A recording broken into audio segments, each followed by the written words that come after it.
to the Truth in My Days podcast, where we defend the Word of God against the challenges of men. Hi, I'm Dana Torst, and welcome to another episode of the Truth in My Days radio program. Today, I'm here with John Torst and Jason Chan as they discuss the important topic of creation and evolution. We are continuing from the previous episode. We hope you enjoy. Carbon dating is one method of what's called radiometric dating. Mm-hmm.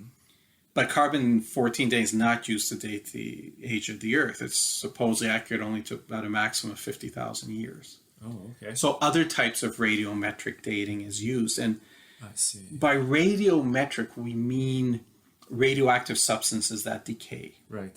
Okay? You know that radioactive substances are unstable, the nucleus, Yep. and they break down. Yep. Actually, you're an engineer. Why don't you explain to our audience what a radioactivity is?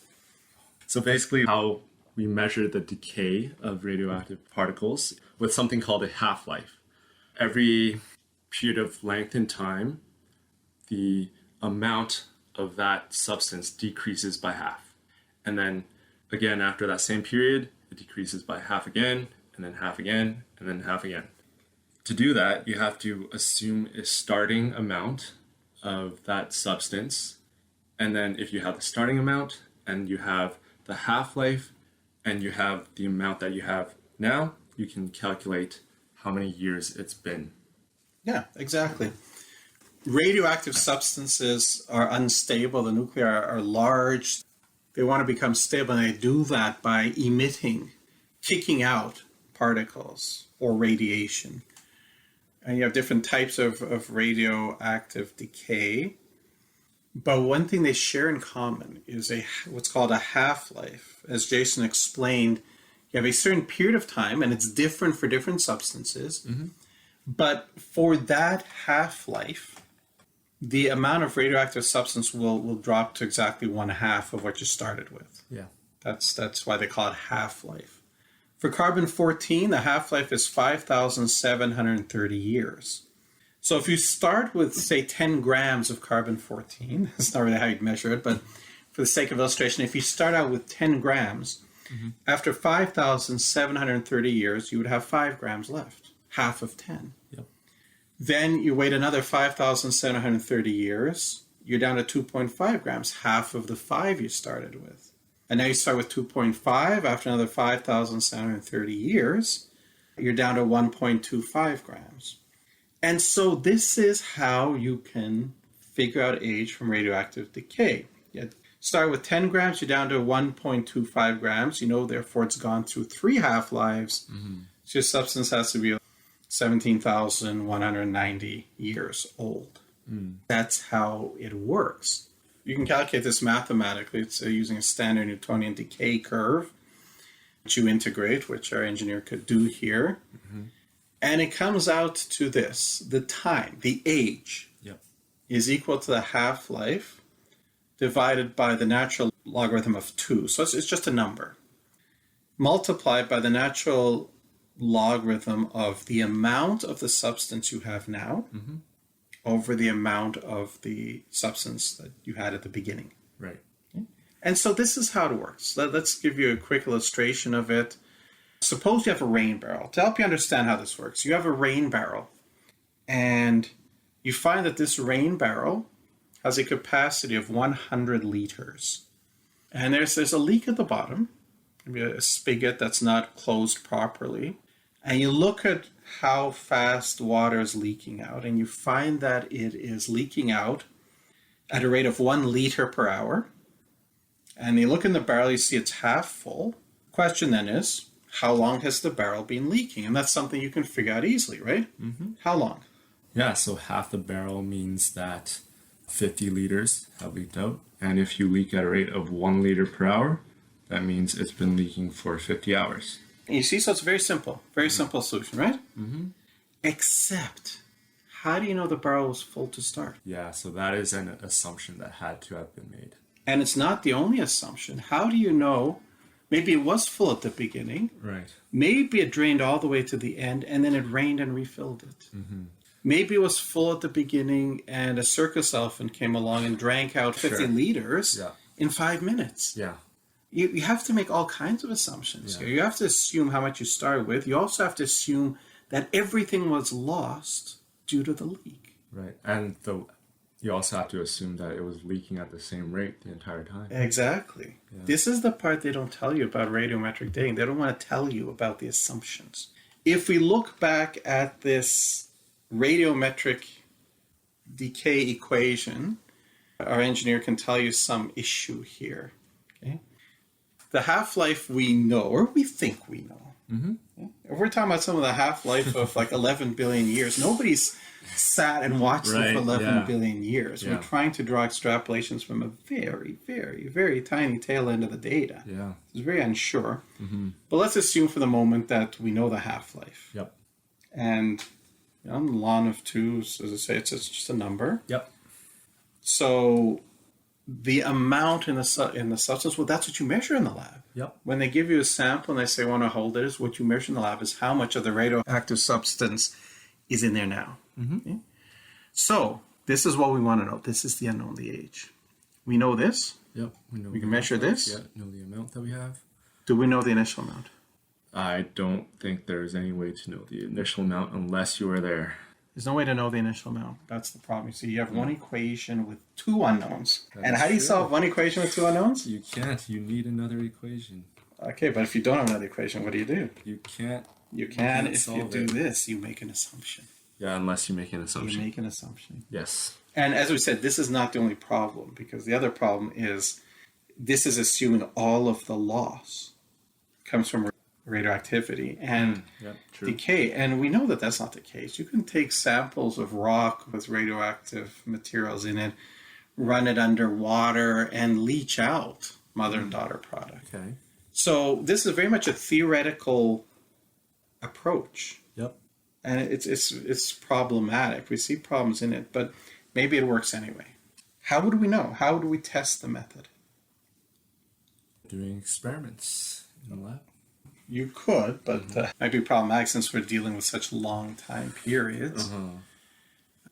You test it basically the same way you test those climate computer models that tell us what the climate will look like 100 years from now. Okay, it's the year 2021, so the climate model will tell us what the world will look like in the year 2121, 100 years from now. How do you know if it's accurate?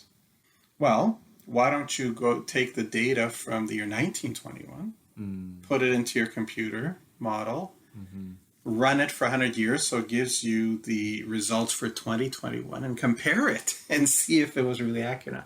That's how you test the method. You test it on rocks of known age. Right. And see if it works. Okay. And there've been many examples of doing this. Mount Nauruhoa in New Zealand. They did radiometric dating on the lava flows there. Which, once it hardens, it becomes a rock. That's your starting point. And the results showed that they're anywhere from 270,000 years old to 3.5 million years old. Okay. And the problem was the flows took place between 1949 and 1975. Interesting. That's a bit of a problem, isn't it? Two Hawaiian lava flows from 1800 and 1801 were radiometrically dating as being 164 million to 3 billion years old. Science, the other top scientific journal, published a result of radiocarbon dating of shells from snails that showed that they died 27,000 years ago. The problem is the snails were still alive. Antarctic Journal published results on a freshly killed seal that was radiometrically dated as having died 1,300 years ago. My favorite example, 2 samples were sent to the University of Arizona, their Department of Geosciences, the Laboratory of Isotope Geochemistry. It's one of the top radiometric dating labs in the world. That's a place where you send your samples and get them dated. Okay. Now, they didn't tell them what the sample was of, and they didn't tell them an estimated age. They'd like you to tell them an estimated age, and the result will generally come back being what you estimated.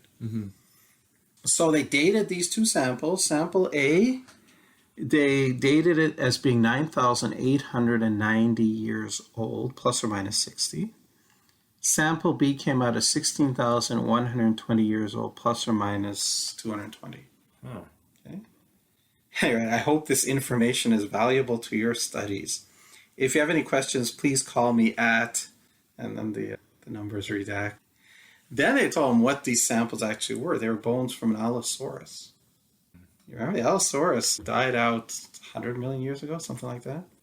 Now, if you told them these are Allosaurus bones, guess what? They would have come back telling you these are 100 million years old. Yeah. So much for the method. Here's another fun thing. The moon rocks. The Apollo 11 brought back moon rocks, which were dated radiometrically 116 times, using a variety of methods, including rubidium, strontium, isochron dating, and other methods. 116 times using other methods to see how well it matches up to rubidium and strontium. Out of the, remember, the moon is supposed to be about as old as the Earth, so 4.3 to 4.56 billion years old. That's how old it is. The evolutionists tell us, the old Earth creationists tell us, and that's what the radiometric dating will tell you. Out of the 116 dates that they came up with by radiometric dating, only 10 of them fell in that range. 106 out of the 116 didn't match what the evolutionists tell us. They ranged anywhere from 40 million up to 8.2 billion years. So that's kind of a huge range of error, isn't it? Now, of course, the ones that didn't fit, they just sat around trying to make up excuses to explain away why it didn't fit. Now, this was published, again, in the journal Science, one of the top 2 scientific journals in the world, on January 30th, 1970. In the Moon issue, dedicated to the proceedings of the Apollo 11 Lunar Science Conference. And then it's quite funny.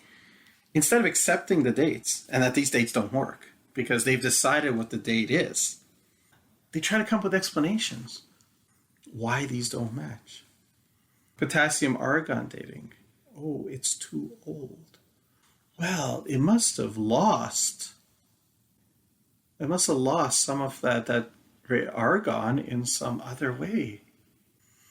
Thank you, everyone, for listening today. Unfortunately, we have run out of time, but please join us for the next part, same time and same place.